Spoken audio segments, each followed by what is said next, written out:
Welcome everyone here in person and online. My name is Sherry. I'm a Genealogy Reference Associate here at Midwest Genealogy Center. And today's class is Finding Your Italian Ancestors Civil Registration Records. So let's go ahead and get started. So we're going to start at the beginning. In order to do effective Italian research, you need to know the town or at least an area where your ancestor came from.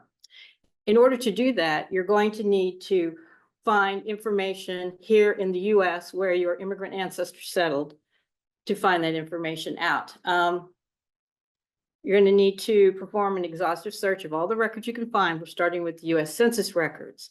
Maybe the state that they settled in had their own state censuses, voter registrations, any type of record you could possibly find. Passenger list is really a good one to have, as well as naturalization records if your ancestor did naturalize. If you run into a brick wall and you go back as far as you can, but you can't go any further with that particular ancestor, try branching out to what they call the fan method. Other family members and friends, neighbors. A lot of the times Italian immigrants would settle in the same neighborhood as other immigrants from the same town or parish. So you can always trace them back and see if you can find that golden rule, the golden town that they came from, so you can do the research there. So here's a list of some of the records that you might want to take a look at. I mentioned census records, voter list of registration, birth, marriage, and death records. Vast majority of Italians were Roman Catholic. So if they got married in a church, usually the priest would have parents' names on it. And if they were an immigrant, a birth information. So where in Italy they came from. Cemetery records. I had an ancestor whose cousin was buried in one of the local cemeteries here. And it was back in the 1920s. They put not only the name and the birth information and the death information, but where he came from. The actual town is on his headstone, as well as his parents' names. So you never know what you might find with cemetery records. Naturalization records. In order to become a citizen, they needed to give them information of the month, day, and year they were born and where they were born at. So it would be on information on the naturalization records. I mentioned church records. If they got married here or if their children were born here, there would be information on those records. Passenger lists. Maybe there was an ethnic society in that area, especially if your ancestor came in through, let's say, New York. They have a lot of ethnic societies that they could have belonged to at the time before they immigrated to another state or something to that effect. So you could check those. Social media groups. There are a lot of Italian genealogy social media groups on Facebook. Some of them are general. Some of them are more specific to an area in Italy. So if you're looking for information, I've had an occasion when I have been looking for a record, it wasn't online.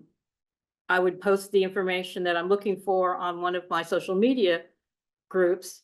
I come to find out there's somebody living in that town that I was looking for the information from, and they were able to send it to me. So you never know. It's not just the US on those social media groups, they're international. So utilize the social media too as well. So we're going to do a brief case study here before we get started on the records, but let's say we're looking for the town that Frank De Felice came from. We know based on our research that he was born in 1878, but we don't know where. We know he lived in Ohio, and we know he died in 1948. His wife's name was Mary, and he had several children, 3 of which are listed up here. So knowing that he died in 1948, he will not be on the 1950 census. So I'm going to start with the 1940 census and see if I can find him somewhere in Ohio. And sure enough, I do find him in the 1940 census.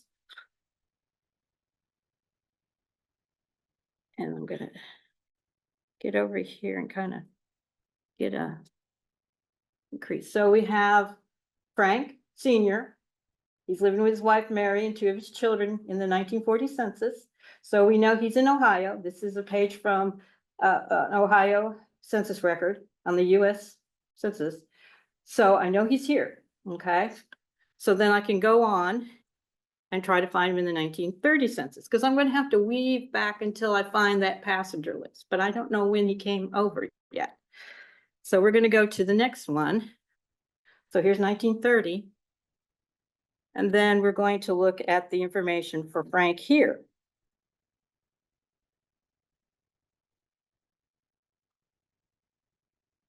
And there's Frank. Now notice the spelling of the name is starting to get a little wonky. But we've got Frank here. They don't even have his first name listed, but they do have his wife, Mary. And I know based on some of my research, some of the names of the other children. So we have Thelma, James, and there's Frank Jr. again, and there's Eugene. So I know I'm on the right track with this family. So then I can go to the next census record. And here's 1920.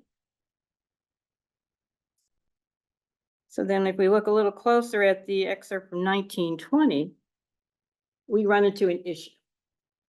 Notice that we are way off on the last name.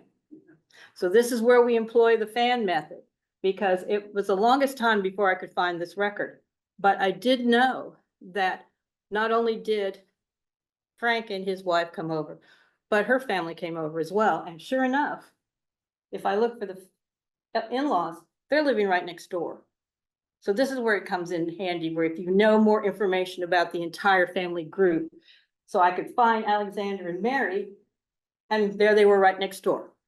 So I could verify that these are the children. There's Rose and Margaret. So these are the children. This is the guy I'm looking for. But unfortunately, the census taker has really mangled his last name. But then they were not required to ask how to spell it. And by this time, I'm sure there was a very thick accent that might have been hard to understand. So I know they're here in this census record. So we go back to 1910. And sure enough, they're here in 1910. And once again, we have an issue with the last name. But again, the Spagnuolos, which were the in-laws, are still living next door to them. So I can find out that this is the family that I'm looking for. Because there's Rosa, there's Frank, and now I'm getting, Mary's name is now Cleonicia. Well, this is her actual name in Italy. They hadn't Americanized her name yet in this census. So I know I'm getting close. Because a lot of Italian families, in order to blend in, would change their names. We know there's no Italians named Frank. So that's going to be another different name once we get back far enough. Probably Francesco. But for right now, that's how they're listed on this census as Frank.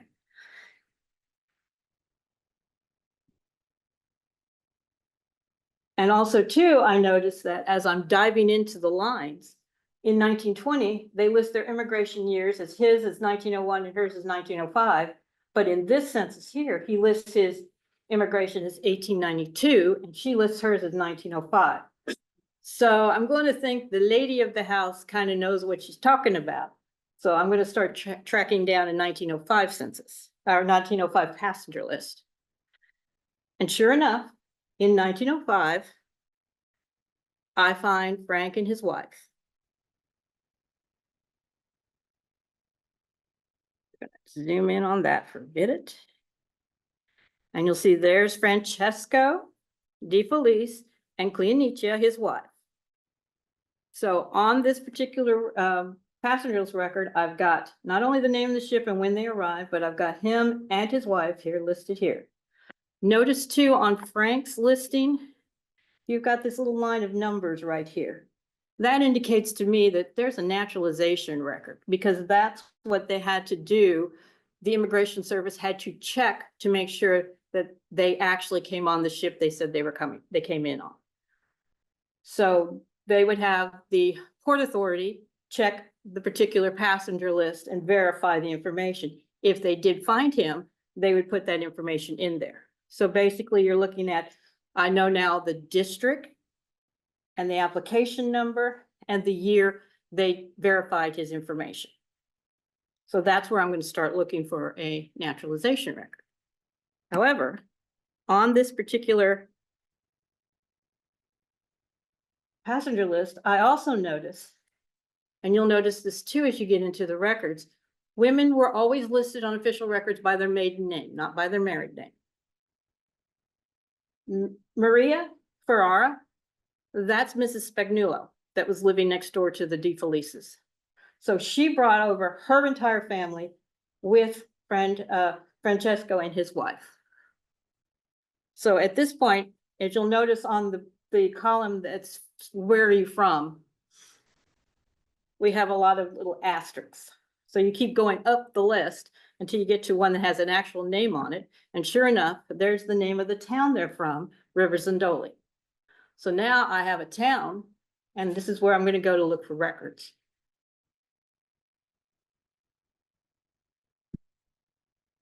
By the time we get to 1910, a lot of the passenger lists, especially the ones through Ellis Island, had 2 pages.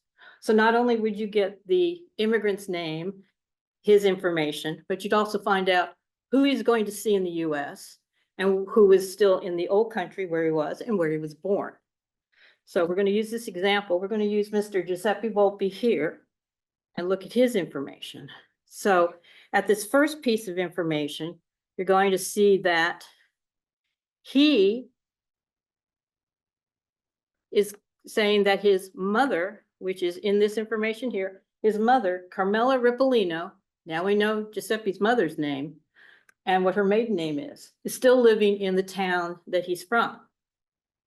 Well, if you go to the second page and look at that information, we find out that place of birth, he's listed as being born in Licata. So now we have his information. Now we can start searching the Italian records for that.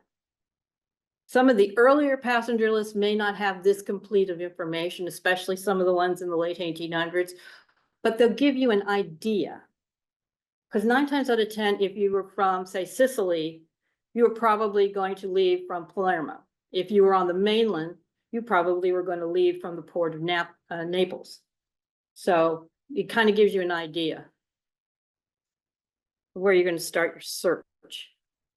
So the voyage to America. There were 3 classes within the steamships, which is usually how they traveled. First, second, and third. Most Italian immigrants were in the steerage or third class. At the time in the early 1900s, this typical ticket was between $25 and $30, which was a lot of money back then, especially for poor farmers in Italy to raise in order to go. Sometimes the husband would come over first, earn money. That would be the case for Mr. Spagnuolo. I have several passenger lists where he's listed on there. He came over several times before the whole family came over.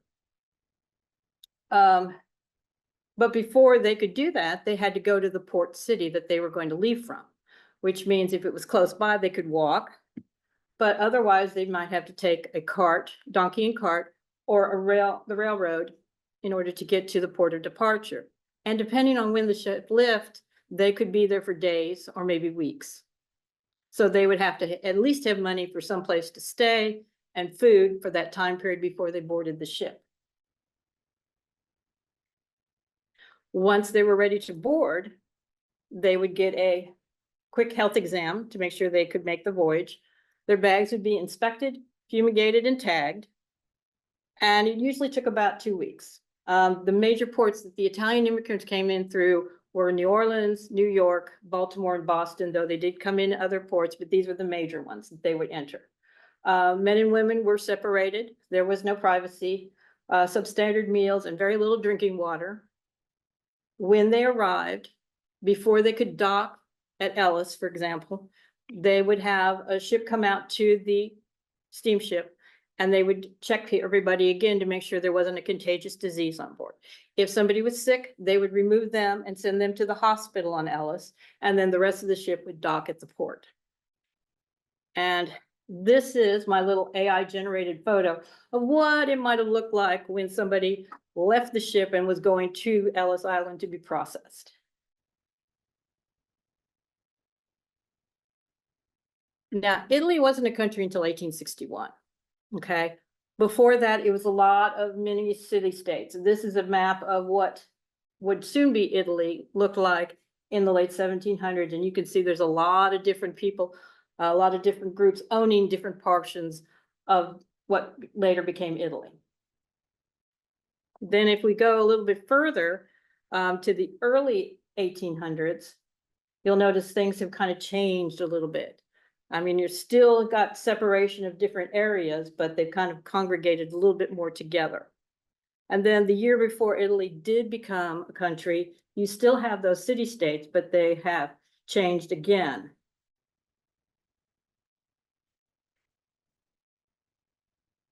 So then we have the actual island and the actual mainland of Italy, which was created in 1861.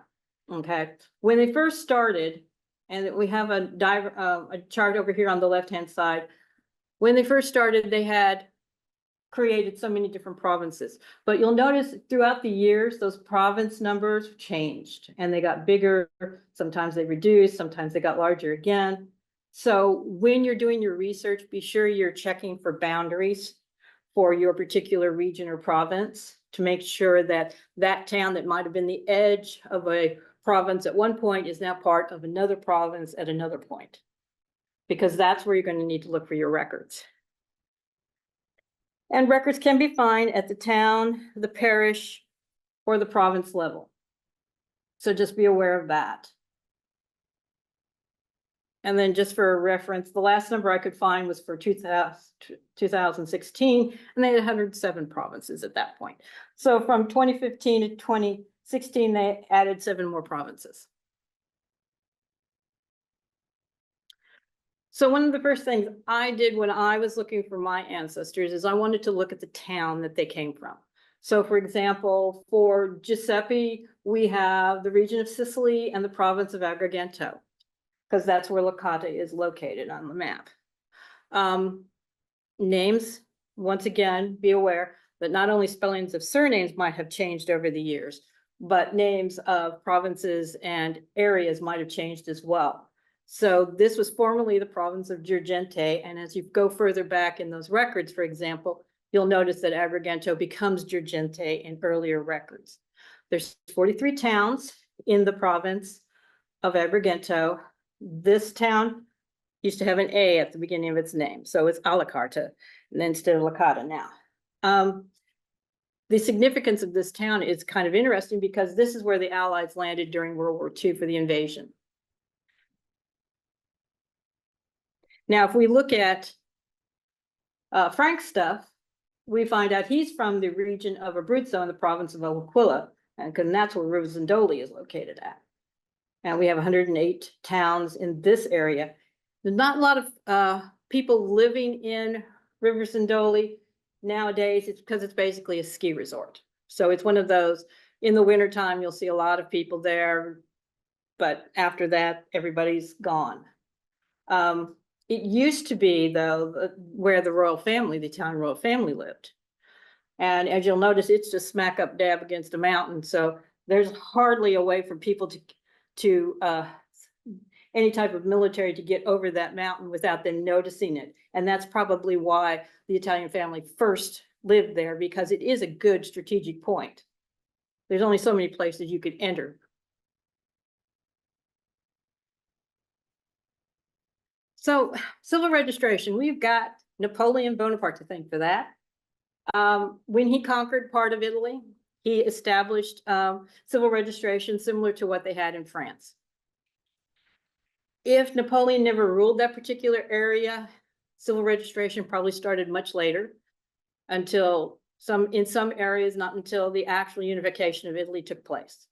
So it could be anywhere from 1806 to 1861 or a little later before you'll see civil registration records.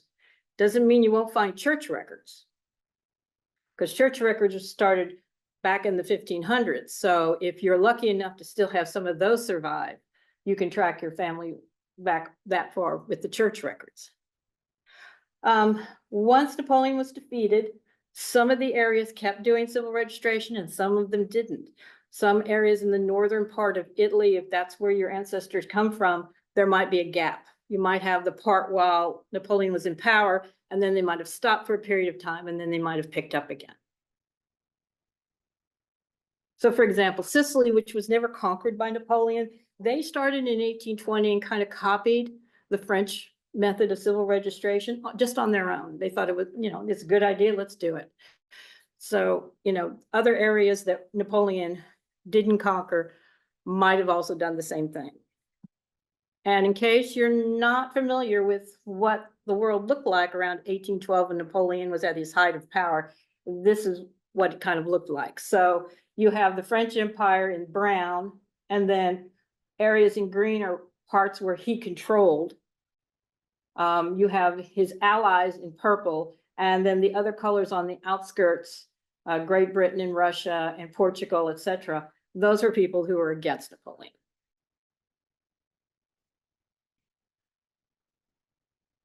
So civil registration, they were done in books, large books, and they were divided up into separate years. So each year would have its own book for births, each year would have its own book for marriages, and each year would have its own book for deaths.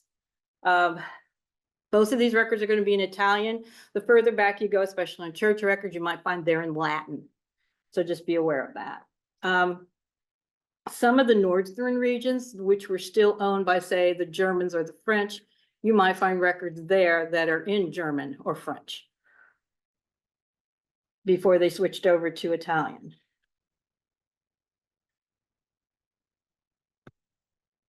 And based on the information I found, this is kind of like my AI generated. This is a civil registrar. This is who they would come in to talk to, though the books would be a lot thicker than that. But it's kind of like he would be the guy who would be in charge of taking the information down that they would come in to give him. So the types of records. So we're going to start with births. Normally on the birth record, you're going to find the child's name, the sex of the child, birth date and birthplace, and parents' names, including the mother's maiden name. It will be listed on there as well. Usually, either the father or the midwife would bring the child into the registrar's office and register him within a day or two of the birth. So, and when we look at them, be sure you notice that even though there's a date at the top, that's when they registered the birth in the civil registrar, but that doesn't necessarily mean that is the date of the child's birth. If they stayed in the town throughout their lives and they got married in the town or they died in the town, you'll find some marginal notes on the outer column, which will help you find marriage records and death records for those same people.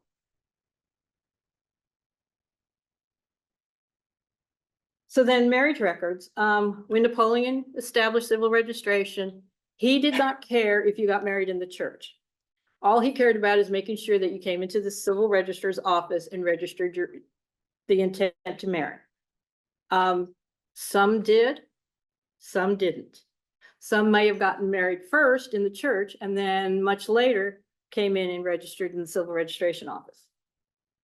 Usually marriages were performed where the bride lived. 9 times out of 10, you'll probably find that the bride and the groom lived in the same town.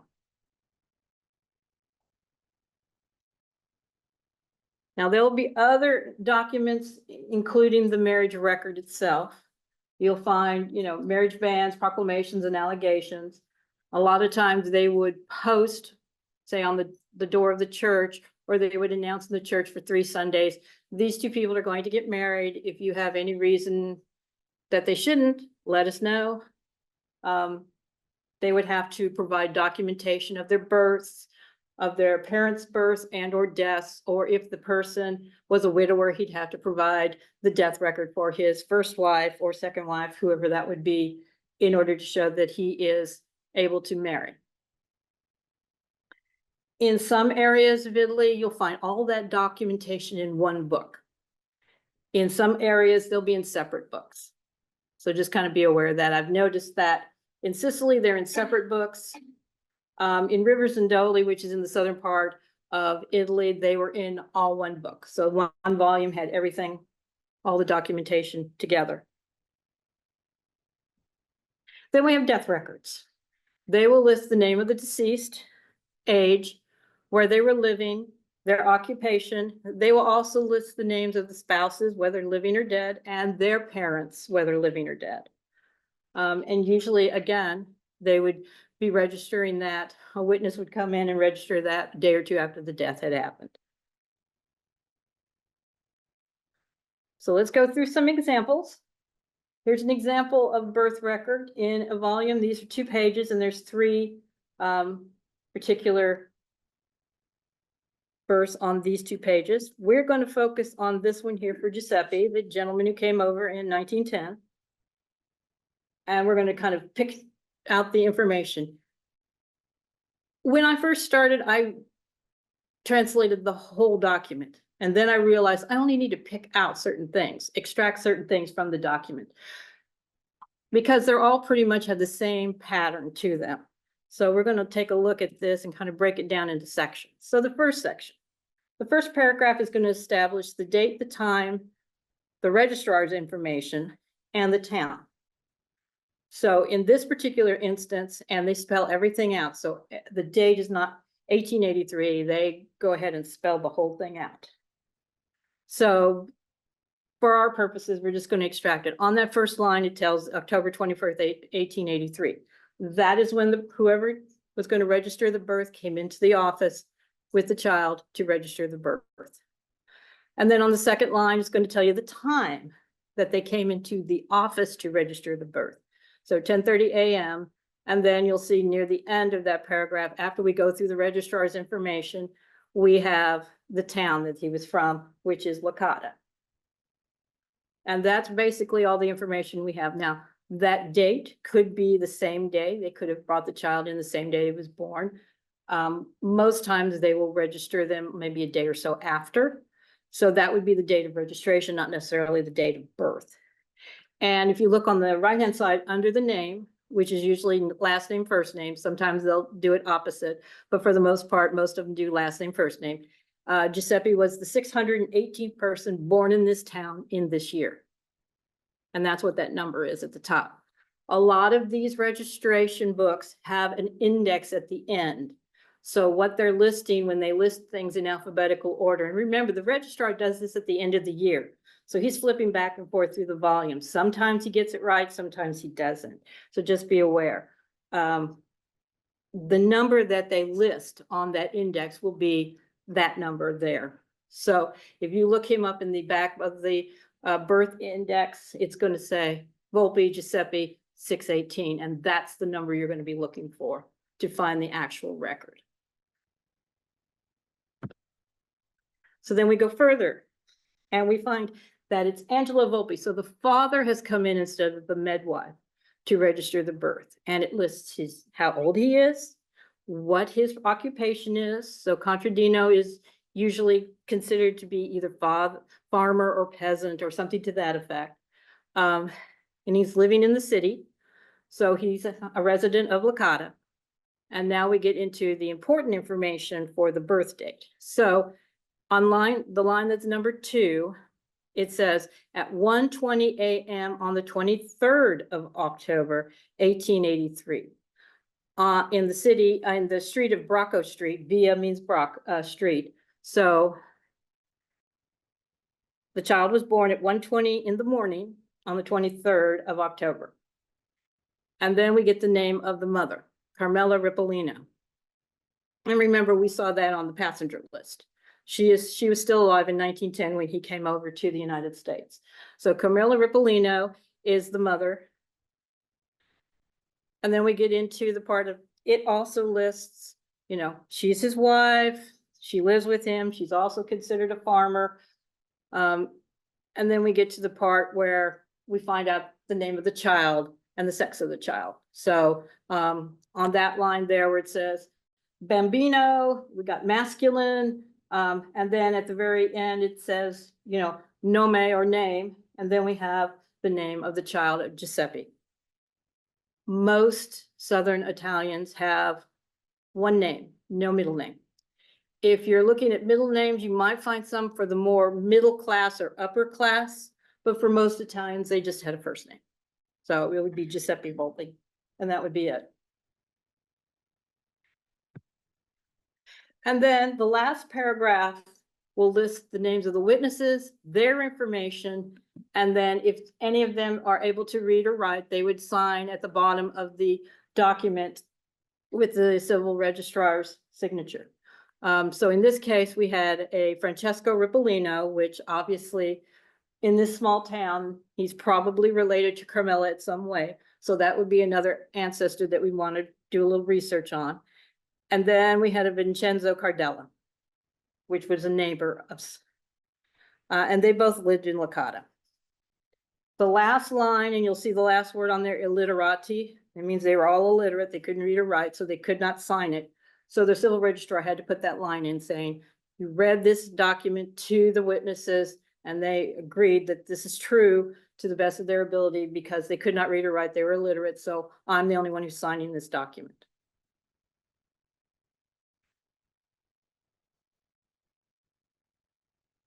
Then we go on to the death records, which are pretty similar to the birth records. And we're going to take a look at this one here. And this is for Angelo Volpi, the father of Giuseppe. Again, the first paragraph is doing the exact same thing as the birth record does. It establishes the date, the time, the registrar's information, and the town where this information was registered. So on February 21st, 1904, at 10 o'clock in the morning in the town hall of Licata. So you've got the information, and notice too that we're looking at the stuff that's handwritten in, not necessarily the stuff that was pre-printed on these forms. A lot of the later forms are pre-printed. The further back you go, they're all written in cursive. And at this point, the registrar has a stamp that he can just stamp his information right there on the page. So a Francesco Bergio, who was a 33-year-old farmer who's living in Licata, is coming into the office to report the death of Angelo Volpi. And we have another witness who's also coming in, Antonio. So we have two people who witnessed the death, and they're coming in to let them know that this gentleman has died. And on the same date that they came in, at 4 o'clock in the morning, we have Angelo passed away. He's 75 years old at the time, and it gives pretty much a basic profile of life history. Born in Licata, and he gives the name of his father, who also lived in Licata, and his mother, who is also passed away. Her maiden name is listed there, and she also lived in Licata. If you see a name on these documents with the letters F and U, it stands for the late or deceased. So that if you see that in front of a name, that means that person is deceased. You'll notice that when it says married to Carmela, she is still alive on the number 5 that I've listed here. She's still alive. So at this particular point in time, but you have another generation you've listed here. So not only do you have Giuseppe, but you've got his parents, and now you've got his grandparents. And then you also have 2 extra witnesses. So we have the 2 people who came in to report the death and 2 witnesses, as well as they did on the birth records. And they're both surname of Volpi. So that looks like, at least to me, at 26 and 32 years of old, they're probably sons of him. So as we do more research into the family line, we'll find out the relationship of Nicolo and Francesco. And once again, we have no other signatures on the document except the civil registrar, because everyone who has come in to either report or be a witness to the passing of Angelo could not read or write. And then here's an example of a marriage record. And notice on this marriage record, we do have information on the margins. Okay, this is a marriage record for a Carmela Lumia. That's the person who Giuseppe was coming over in 1910 to see. And he's marrying a Vincenzo Volpi, which is Giuseppe's sister. In that margin information, it gives you the year and the number of their births. So you can actually go to that information. Based on that information, you can go back to the particular register and find Vincenzo's birth record, and you can find Carmelo's birth record.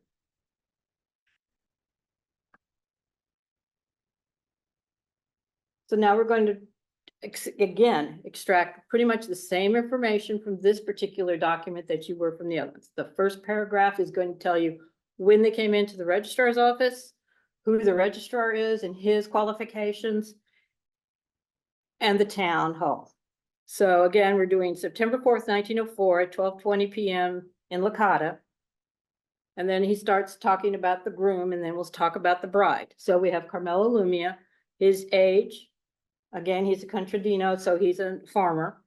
He was born in Licata, he lives in Licata, and he's the son of the late Salvatore, who lived in Licata, and Vincenza Armato. So the FU word is not in front of Vincenza's, so she's still alive. So his mother's still alive, but his father has passed.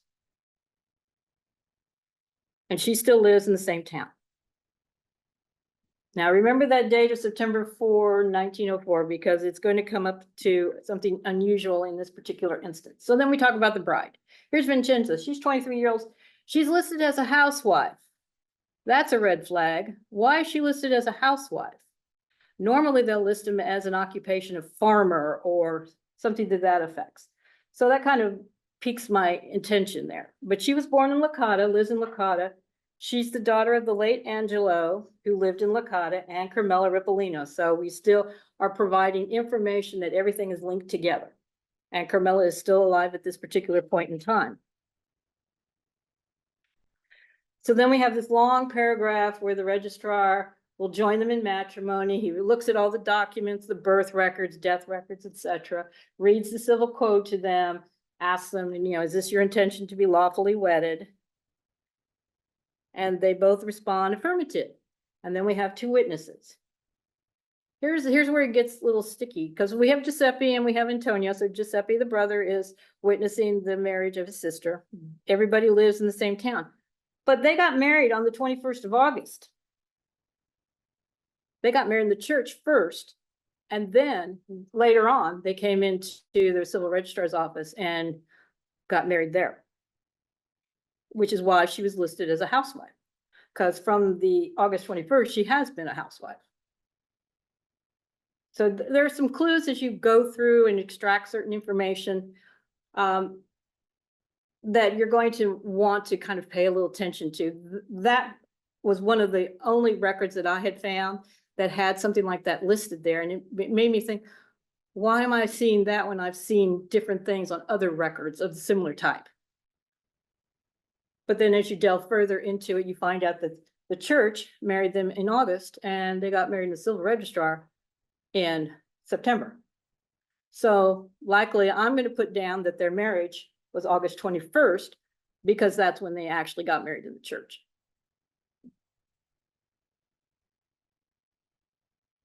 And again, we have no signatures other than the registrars because of the fact that they cannot read or write.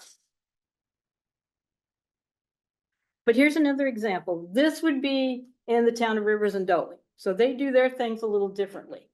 You'll notice that the marriage ban from Vincenza and Carmelo, which was in Sicily in Licata, they only had the marriage record there. If you needed to look at all the other documentation, it was in another volume. In Rivers and Dolly, they did it differently. They put everything together in one volume. And they even list, if you look at this first page down at the bottom here, it even lists the information that they were presented with.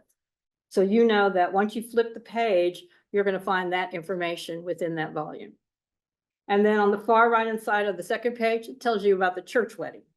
So you've got everything in one set right there.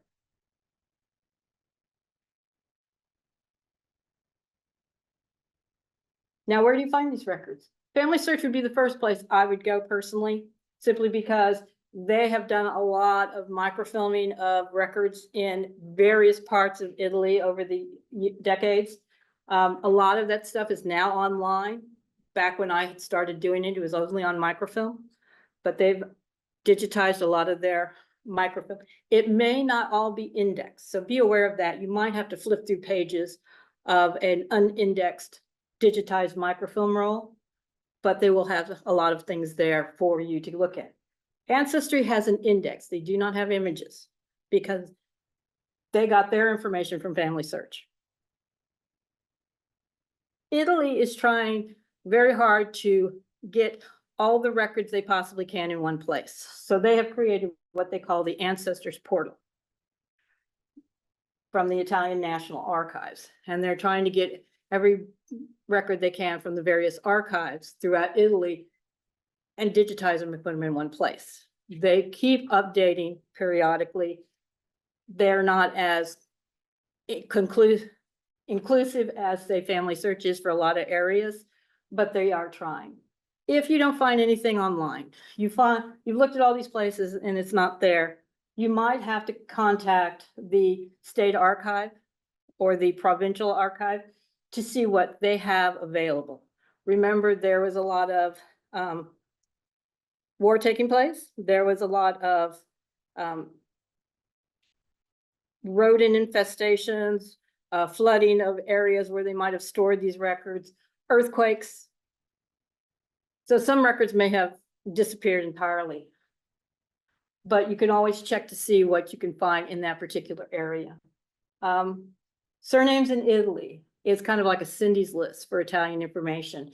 A lot of the lesser known directories or websites that might have certain things for certain specific areas are listed there. Italian names is, if you want to find out where the distribution of your surname is in Italy, that's a good place to look.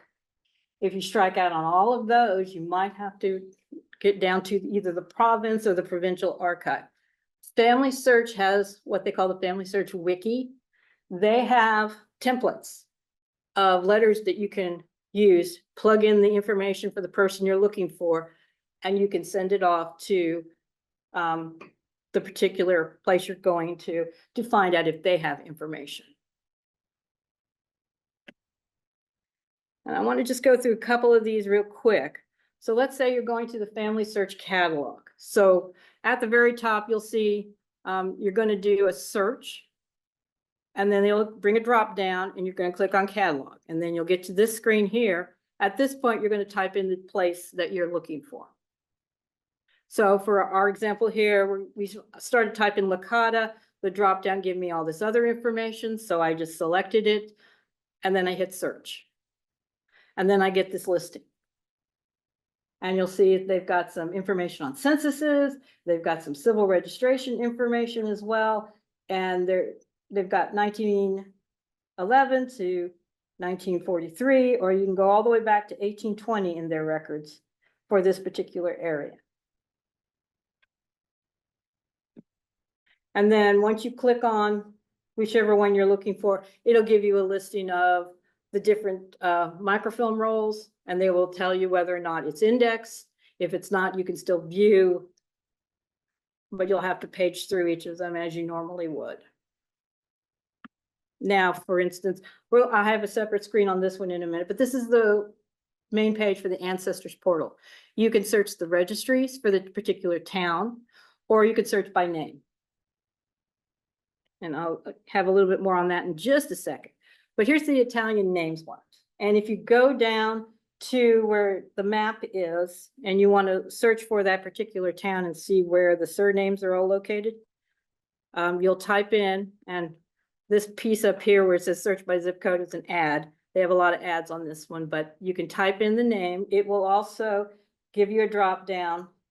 You can click search, and I look for Frank's name, and it gives you an answer. They give you the map with all the different locations and numbers where of that last name occurs. But as you scroll further down, it'll also break it down into geographic regions. So since we know that Frank was from Abruzzo, we can click on Abruzzo and see where those 100 names are located. And then we get another map, which shows you the information there. These are the different towns in the different provinces. And you can click on whichever province he was. I think L'Aquila was the one he was in. So maybe I wanted to click on L'Aquila and just see if there's anybody left in Rivers and Doli with the last name of De Felice. So we can click that. And then we come up to within that particular province, we've got the towns that still have people with that surname in it. But you'll notice Rivers and Doli is no longer there. But if he was from one of these towns, at least I know there's still some of those ancestors there, which could mean I could be related to some of those people. But it kind of gives you an idea of where that surname could be located. So if we go to the ancestors portal, like I said, you can search by name or you can search by the registries. In my example here, we're going to try the registries and we're going to look for Rivers and Dolly. So if you start typing, you'll also get a drop down, click on Rivers and Dolly, and then just press enter. And you'll get a listing. And so we have quite a few results here for Rivers and Dolly. But you can also narrow it down on this left-hand side.